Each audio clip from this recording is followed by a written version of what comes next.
Welcome to the Frugalpreneur podcast. I'm your host, Sarah St. John, and my guest today helps local businesses get more traffic with local SEO and Google ads. Welcome to the show, Liz Cortes. Hi, Sarah. Thanks for having me on.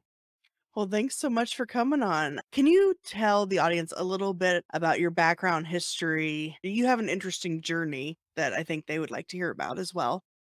Yes, thank you. Yeah, so my journey to become an entrepreneur started when I was really young. So I was 5 years old and I went and sold baby pumpkins door to door for fun. I have no clue how I figured out to do this and why I wanted to make money at 5 years old, but I wanted to. And I'm thankful my mom homeschooled me and my three younger sisters. So she was a great developer and she let us do our things. Like she let me sell stuff and babysit starting at 9 years old for neighbors. So I started working young and wanting to make money for whatever reason. Fast forward, I moved to California after graduating college and I was in the fitness world. And in 2009, I took my fitness business online. So that's when I started learning online marketing and became a fitness influencer back then before Instagram was out. So I got popular on YouTube and built all the online stuff that is normal for everyone to do now. I was doing back then a long time ago and closed down that business when my husband and I opened up our agency that we have now, which is Rebel Fish Local. And we opened that 7 years ago. So we've been working together for 7 years. I felt like it's hard to build two businesses at one time. So that's when I decided to let go of the fitness. And I thought I could help a lot more people going down the business route than just health and fitness stuff, even though I really love that world too still. That's interesting that you were babysitting people at 9 years old, because I mean, that's usually the age that you're still getting babysat at. Right. And think it's illegal in most states Uh, to do that. I think I'm in California and I've heard parents that have high schoolers that don't leave their high schoolers home with their children.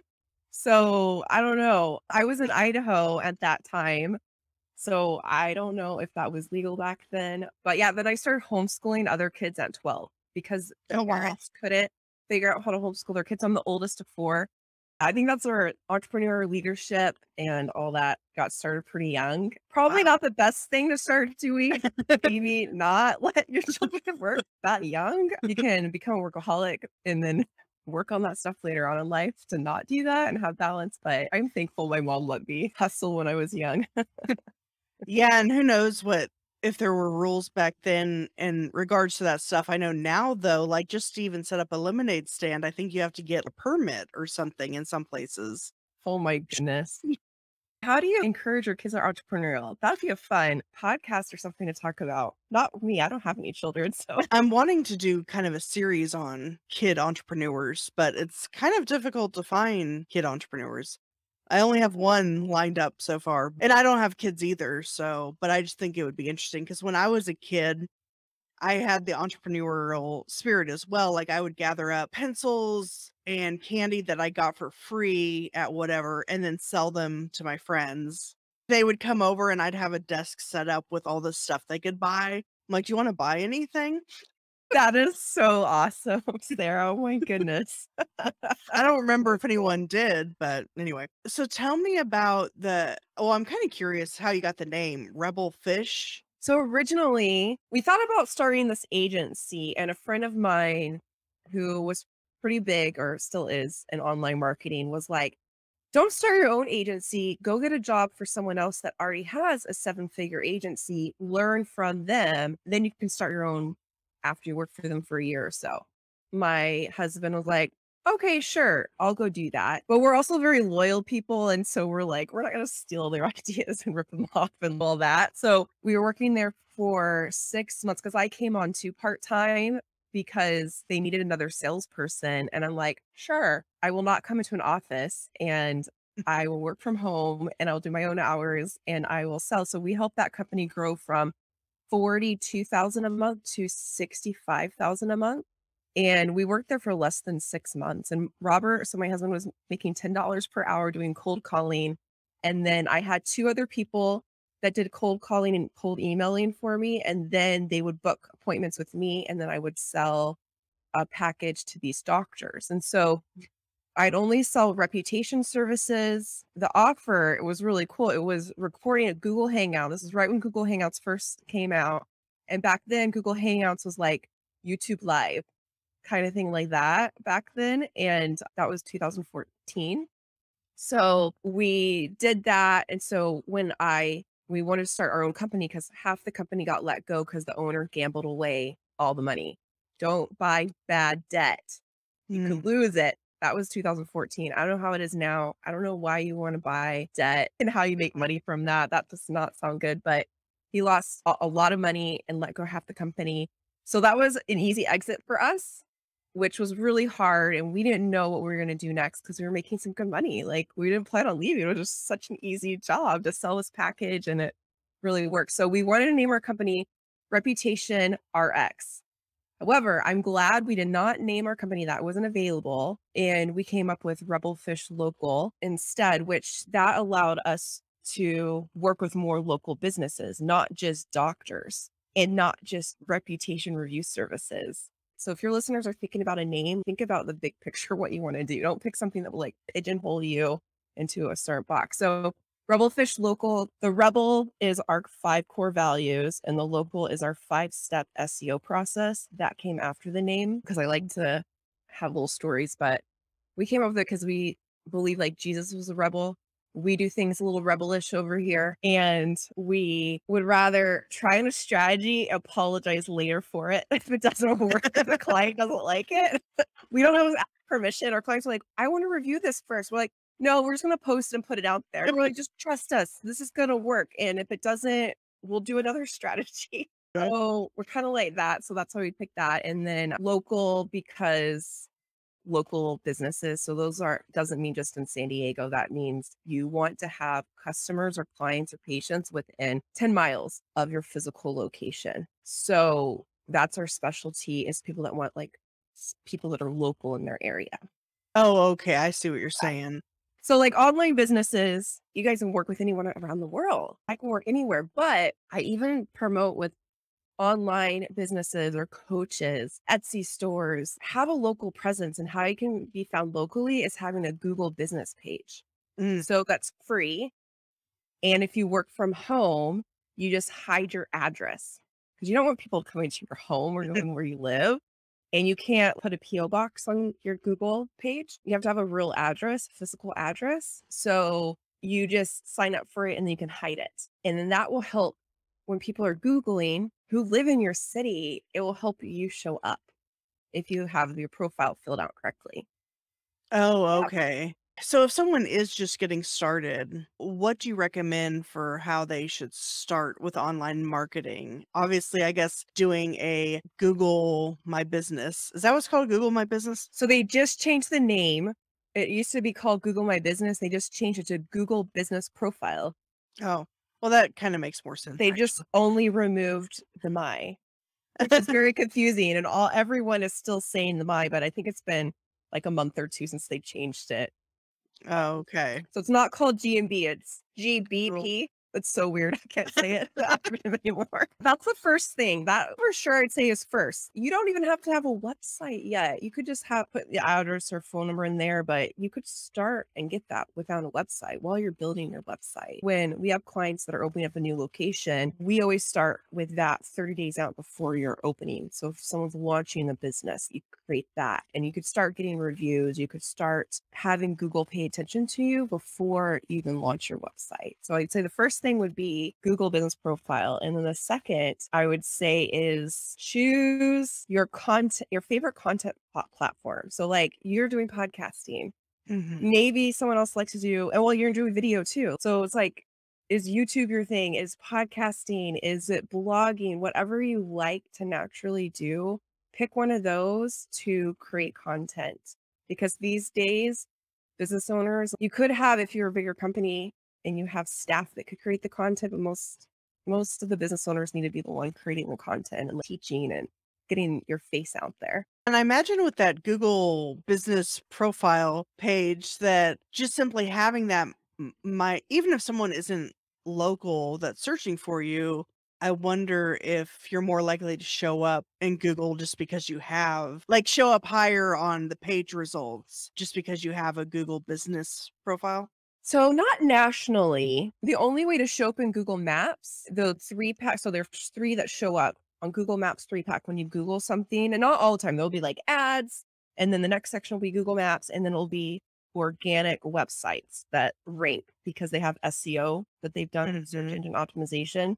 In the back of your website, when you write your blog or your website page, it will have like a box that says SEO. So I don't know if your people are like Wix or Squarespace. We do mostly WordPress. Mhm. So we do that. I don't know, which one do you do for yours?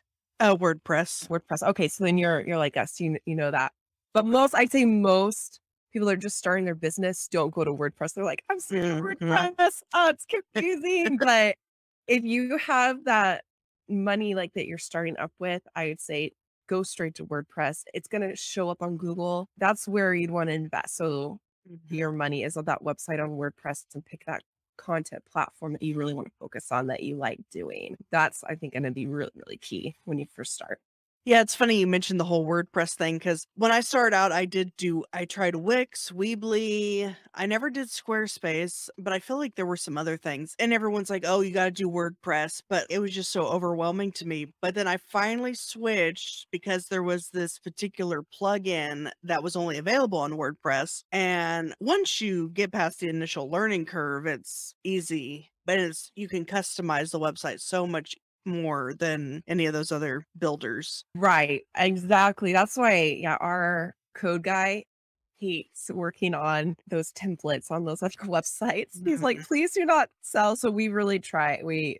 He's like, please do not sell any packages or take on clients that need work done on any of those. Cause yeah, he can't customize stuff and he can build everything from scratch if he wanted to, or Mhm. our client really wants something like he can do all that. But yeah, it's gotten so much easier. The page builders are way better. We use Elementor page Mhm. builder. That one's just been amazing. It's just really things have come around. And so I hope to see WordPress get a better reputation and not Yeah. to be confusing. And I think it's starting to change with that page builder.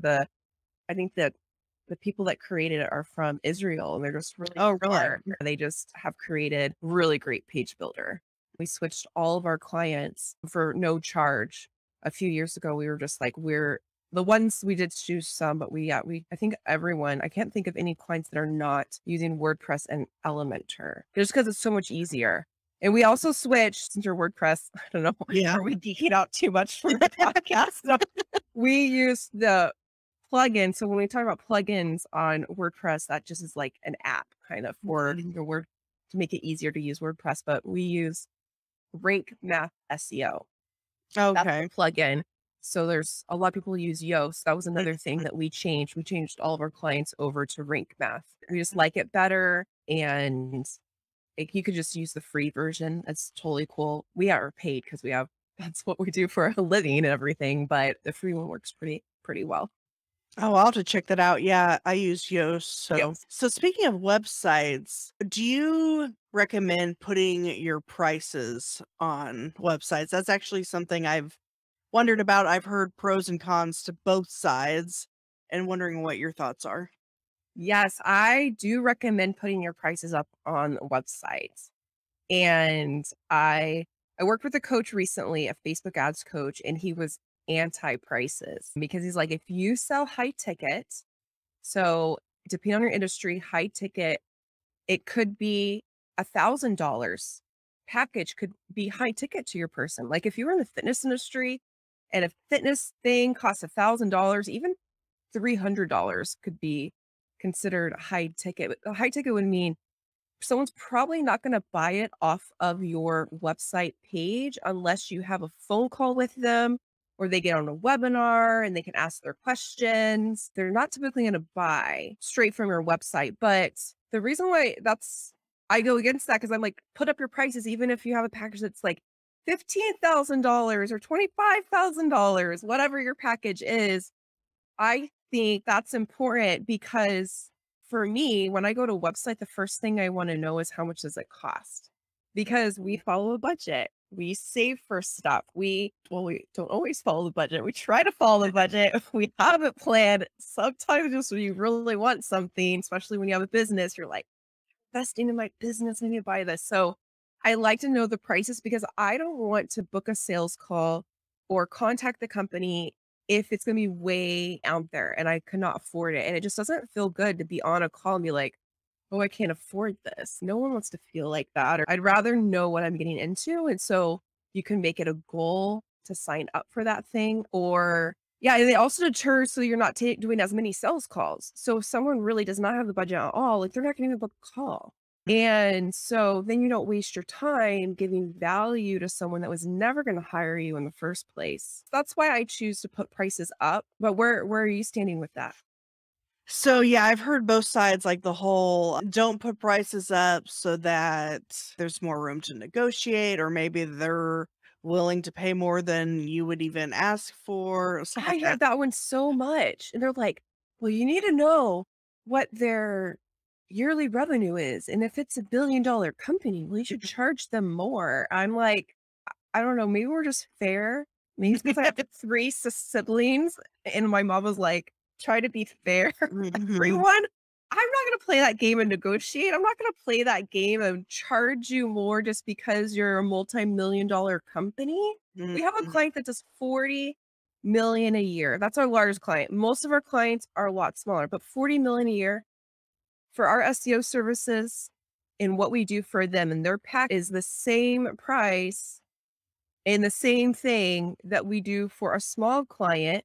They don't need a giant, huge SEO package for where they are. They've been around for forever. Their reputation is great, but they need just a small SEO package. But just because they make more money, I'm like, no, I'm not going to charge them more. They were like, you could have like a $10,000 retainer. I'm like, no, maybe other companies do that. I don't think that's cool. I don't know.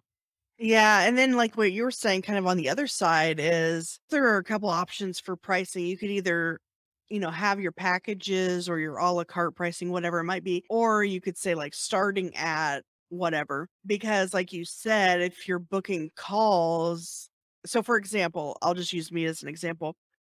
So I started a podcast production agency and the packages start at $1,000. Well, say someone that's over their budget, maybe they can only do 500 or something. Well, I don't really wanna waste anyone's time, you know what I mean? It's helpful to at least, because I have different price points depending on what they need. That's the main price, but then, like, if they want additional stuff like help with the guest booking and things of that nature, help with ads and stuff, then that's an additional. So, between saying starting at or actually having your package pricing or à la carte pricing all laid out, which of those 2 options would you recommend?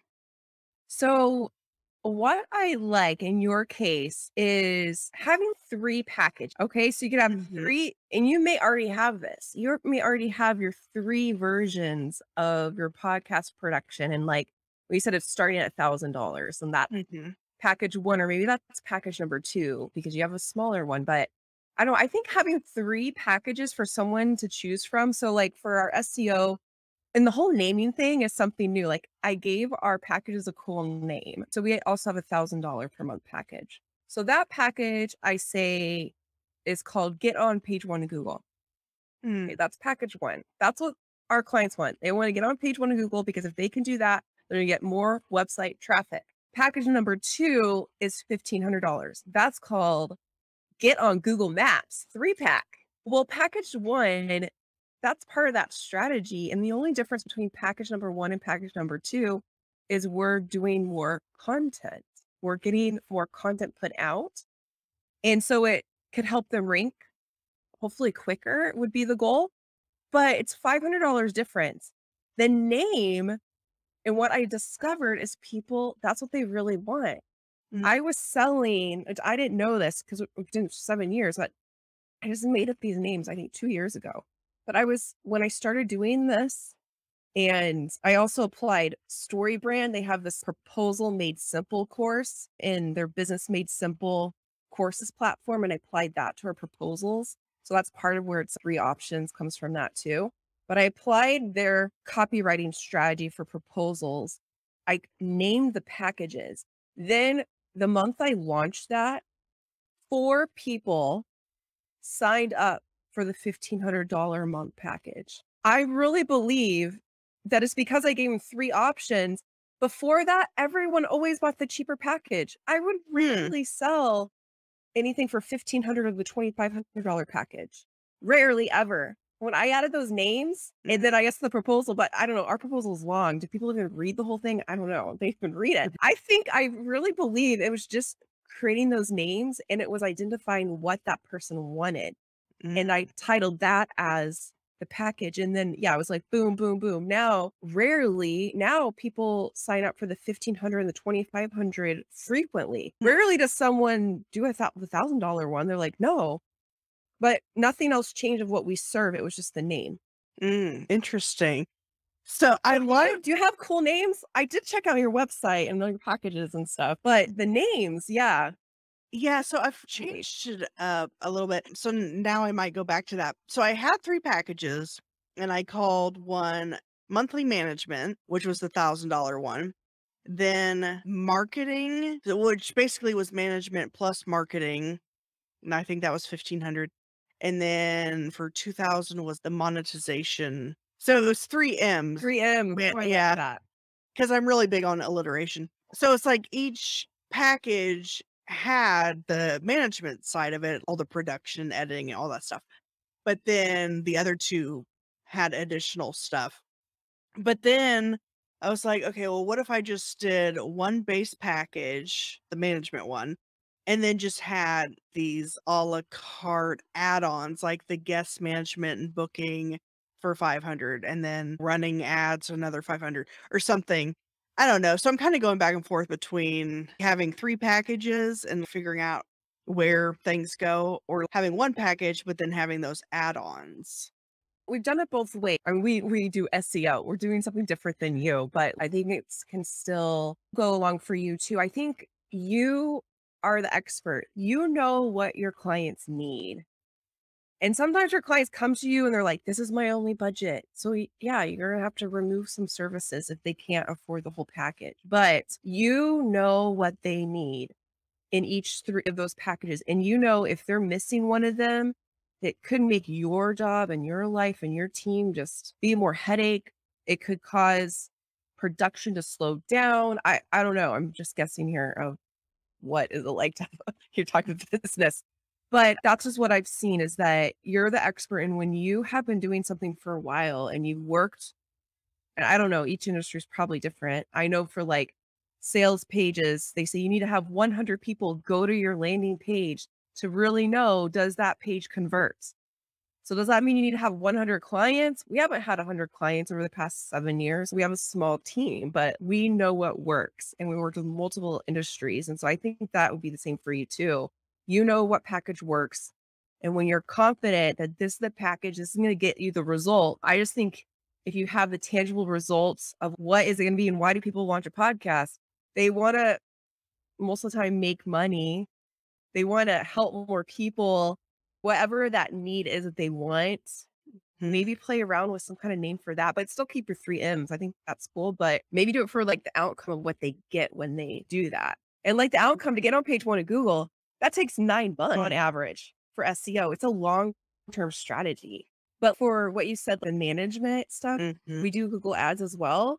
I don't have cool names for that, but as I'm talking to you, I'm like, I need to come up with better names instead of like monthly management fee, monthly ad spend, and your monthly management fee. I'm like, that doesn't sound fun. But yeah, it is kind of scary when you do pick a result that you're promising because you want to have integrity and fulfill on that. I just worked with a coach recently that gave a guarantee and he just kept extending more months to work with him because I wasn't getting the results. None of his other clients were getting the results. And then I'm like, I'm just gonna pull the plug here. You guarantee this didn't work. You'll just part ways. This strategy's not working and let's go and pull the plug. But I would have liked a refund or partial or something for that. But I was like, you know what? I should have done better research and interviewed other clients and done my better due diligence to make sure there was result from Mhm. different people. So that's what I have to say about that. Yeah, that's some pretty good advice. I appreciate it. And you mentioned Google Ads. I'm kind of curious. So, for someone who's on a tight budget doing their own Google Ads, do you have any tips or suggestions on how to get the most, mileage out of your ad dollar?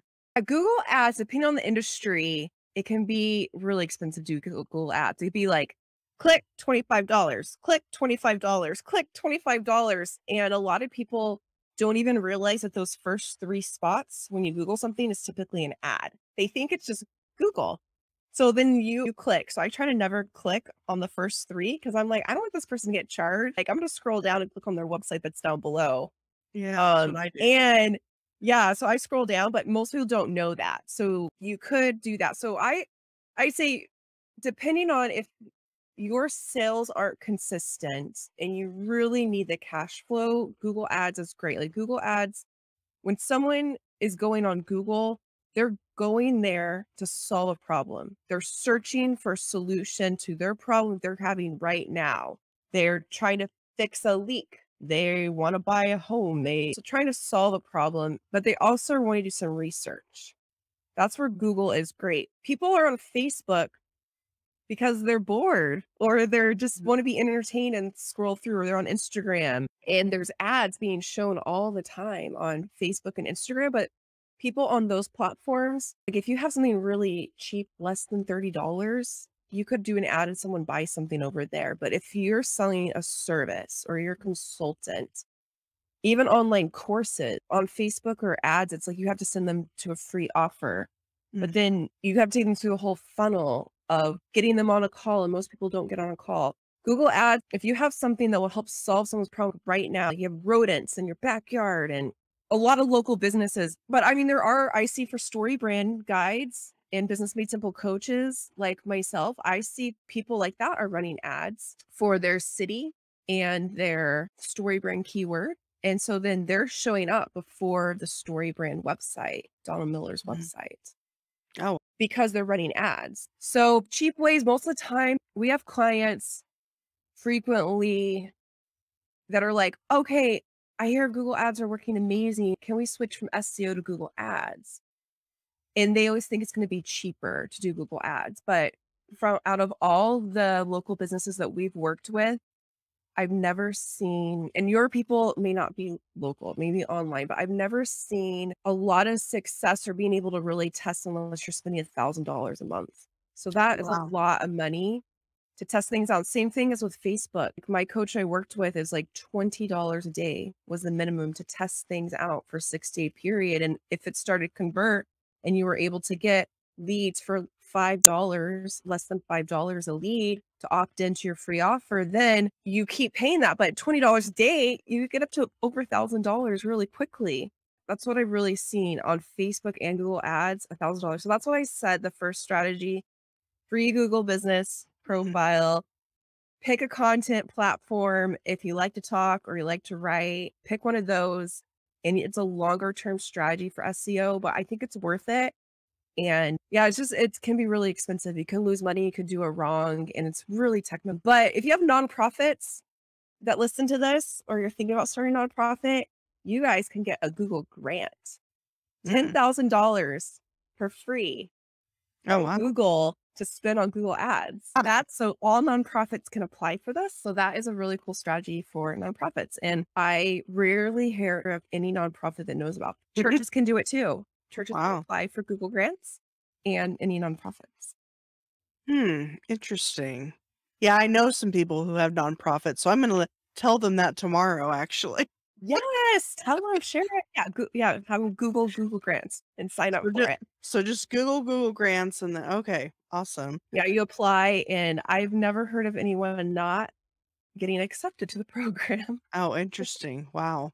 Hmm, that's really cool. Makes me kinda wish I had a nonprofit. No, I'm just kidding. But it's very hard to spend all $10,000 for a nonprofit. So Oh, 10,000 will take you a long way. oh, You have to really? really get creative with keywords you're going after and your ad. Maybe for like a lawyer, it could be $70 for a click for Oh, like wow. an injury lawyer or something. So each business is a different, there's just different costs. And each day the cost per click changes. So because people are Hmm. bidding for those. And if it's really competitive, they want to make more money. So they charge you more of Mm. those. So I'd probably say most people don't do them. And yeah, I'm Mm. kind of anti Facebook ads right now too. Oh, really? I'm not, we do Google ads because for some businesses, they really need it. They need Mhm. those leads to come in and it's a lower cost per click. But so it Mhm. works because the service they're selling can make up the difference. It just makes sense. Ads are kind of weird right now.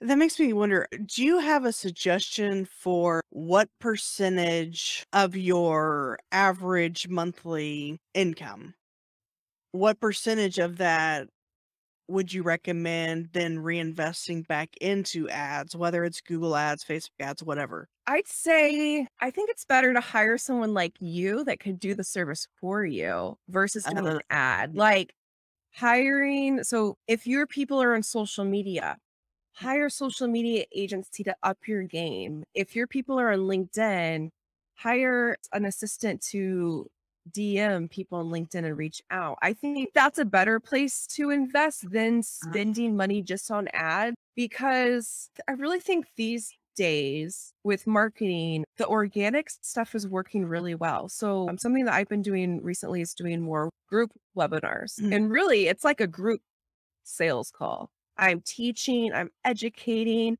and then I give a little pitch for 2 or 5 minutes at the very end.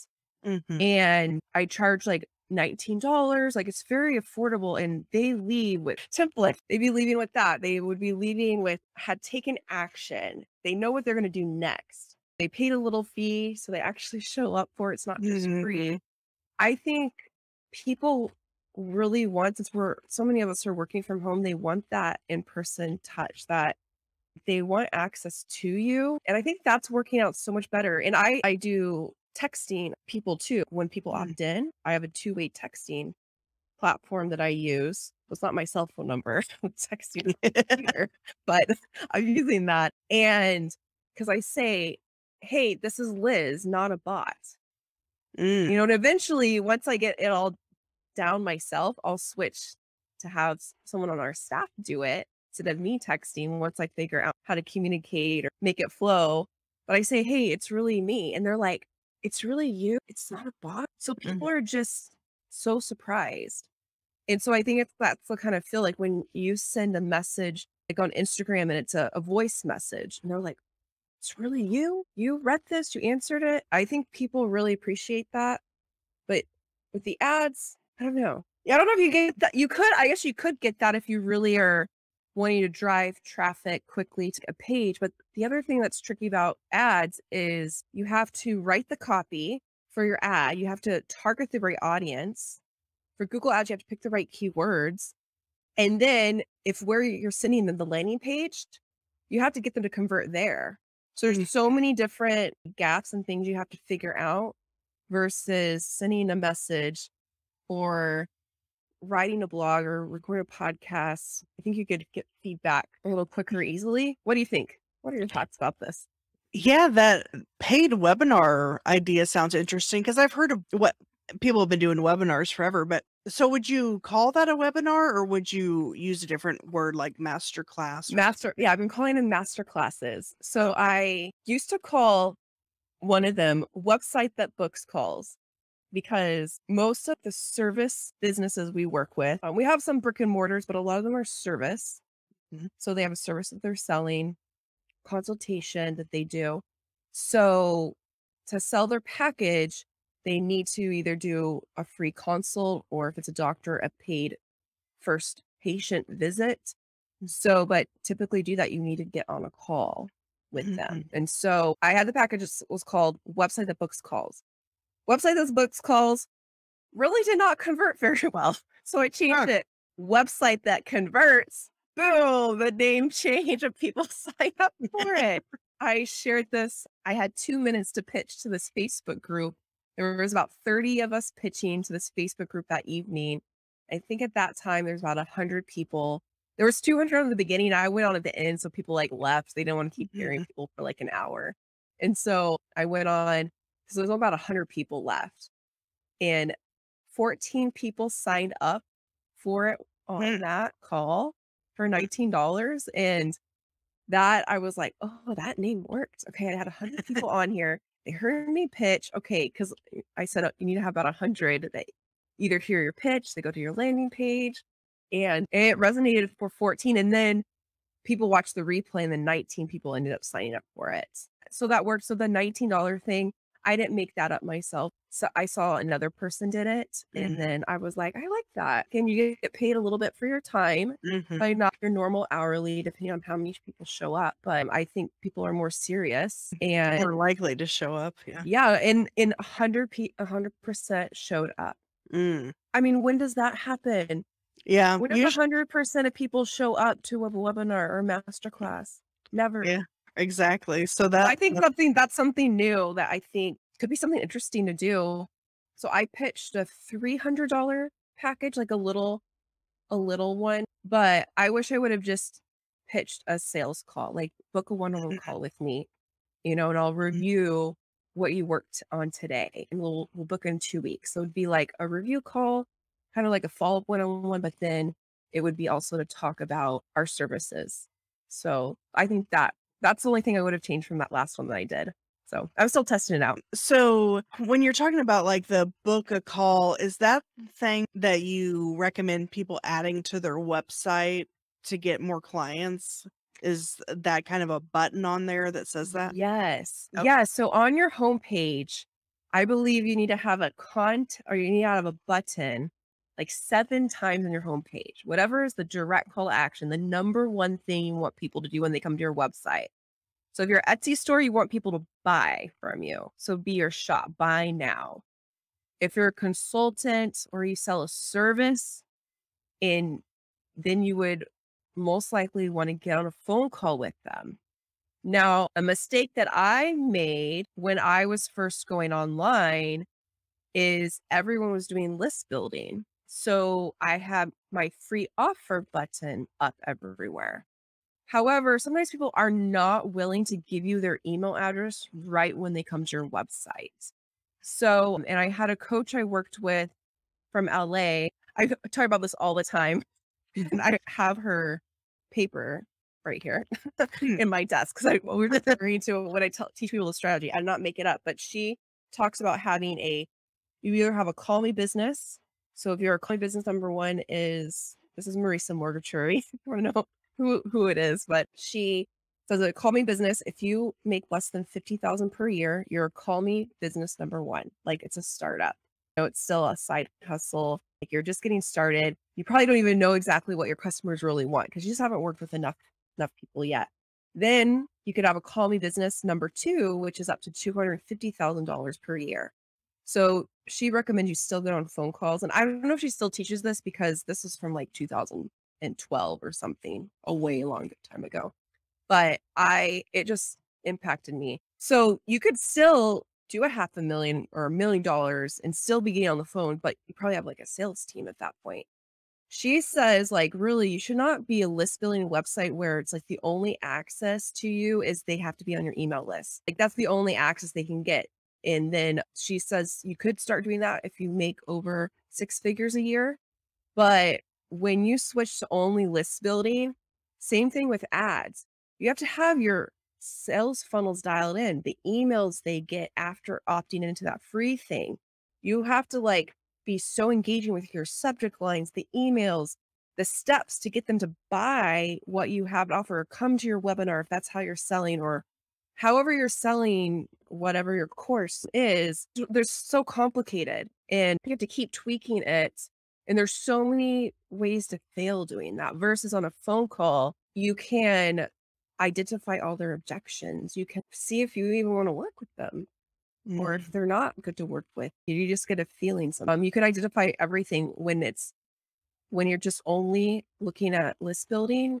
All you see is did they open up the email? Did they click your link? You don't know why mhm, they did or didn't do something. mhm, So it's pretty tricky to do that. But I see people do that a lot because they're like, I want a passive income business. I want to be a coach or a course creator and it's all going to work. And I see because I've been doing in this world since 2009 or yeah, 2009. So I just see a lot of failure. So I say hire someone like you that can help guide you and do work for you. Don't just hire a mhm. coach.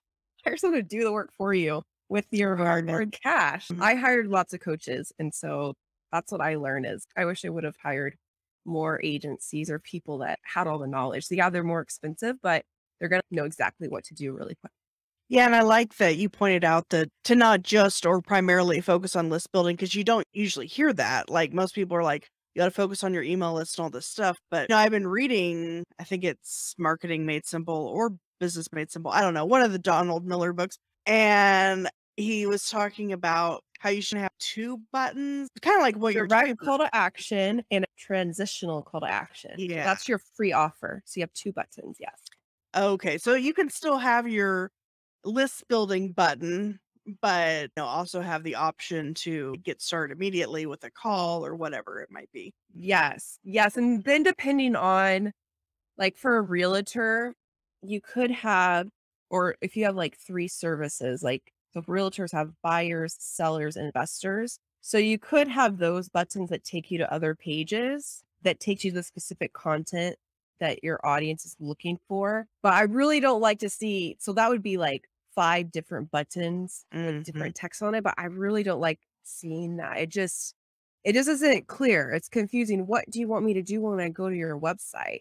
But yeah, when you have those two buttons, most of the time I only put the transitional call to action or recommend at the very bottom of the website. It's like they scroll down your whole website and they did not schedule a call. So you could put there, Mm. but you could also put maybe like two buttons over your direct call to action and your transitional call to action. You could put those over like the photo at the top, the header. Mhm. What is it called? The header. Yeah, uh-huh. Put up there. So you could have that there, or I've been seeing lots of people put like a little skinny bar at the top too, or pop Mhm. up. Delete, get out of here. There's so many different things. Yeah, but yeah, that's the places when you get on a phone call. And so we use Calendly, Mhm. me personally, and with Calendly, I can connect all my calendar appointments into my active campaign. That's my email marketing system. Okay. So it's connected depending on which calendar link someone signs up with. They can be getting different emails based on what I'm doing with them. And then I have a link that does not connect to my active campaign. And that's where it's like a network. Like I'm just doing a call, like strategy session for a friend. So they're not going to get sales emails from me or anything like that. So Mhm. I really like Calendly and the integrations on there makes it really easy. That is interesting. I didn't realize that you could connect it to, and I don't know what email providers all it connects to, but that you can have get segmented that if they sign up for a certain type of call, then they get certain emails. That's really interesting. Yeah, so you tag them. Yeah, you set up and I think it would work with MailChimp. I don't our clients have all different email Mhm. servers, but I'm not normally doing the work on that. Yeah. I can like click around, film a video on what you need to do and all that. Mm. But yeah, yeah, all that's really good. Yeah, when you were owning your own business, it's like you need to be efficient and yeah, I think that's what you do. Like I'm sure you have so many strategies around podcasting. The average person would have no clue, but you've been doing this. You know exactly what to do to get Mhm. the results that your clients want and to make their life easier. Right, exactly. One last question I did have for you is that you had mentioned that you work with your husband, and I'm wondering what that's like to work with a spouse or really maybe any relative. Yeah, so it was very, very hard in the beginning, but this was my dream. I always wanted to work with my spouse and I was engaged before and they didn't have that same dream. And I don't know, I just knew eventually I would want to work with my spouse and not be building two separate businesses or they're gone at work all day and I don't know. So when we launched Rebel Fish Local, I did have my fitness business for that first like, 6 months or so. Maybe it was the first year before I closed it down because I was like, it's too hard to build two different companies. And he really needs me to be working in the business and helping grow the company. And so that's how we're able to get to six figures in reoccurring revenue so quickly. I think it was really just like letting go of that. But yeah, it was really, really hard in the beginning because both of us, we were entrepreneurs before. We both worked brick and mortars and he had built businesses up, sold them. He had done well in different industries. So we were used to doing our own thing. So then to come together and have this dual relationship where you're married Mhm. and you're supposed to be a team for we pretty much always have a counselor to help us through everything. That's part of our budget. There's so many dynamics when you're in business together and your personalities are different and the way you make decisions and how do you be gentle and kind. They know everything about you. You would never treat your employees or a contractor, but then it's like your spouse. And so you have to watch that sometimes. But yeah, right now we've done really well. I'd say working together for 3 years out of the seven. The past three. The first five was hard. And that's why we really want to help more couples, learn to work together and thrive and more families to work together because it is hard and you really have to know how to communicate well and know each other's personalities. I think is really important. It's like I like Strengths Finder. And that's the one I like the best of the personality tests. I've learned all of them, but I like that one the best. And they have this book called Strengths Leadership. And then that book helps you learn how to lead well your team or your spouse if you know their strengths. So yeah, I really like it. I promote it and yeah, we'll be having more content coming out for couples that work together. So it'll be under Mm. the hashtag local business love. So Oh, that will interesting. be that'll be something that's the new project I'm working on this quarter. So yeah, we're quarter 2 now. That's the new project. Oh, wow. Okay, so that's the thing before we started recording that you were talking about that you've started working on?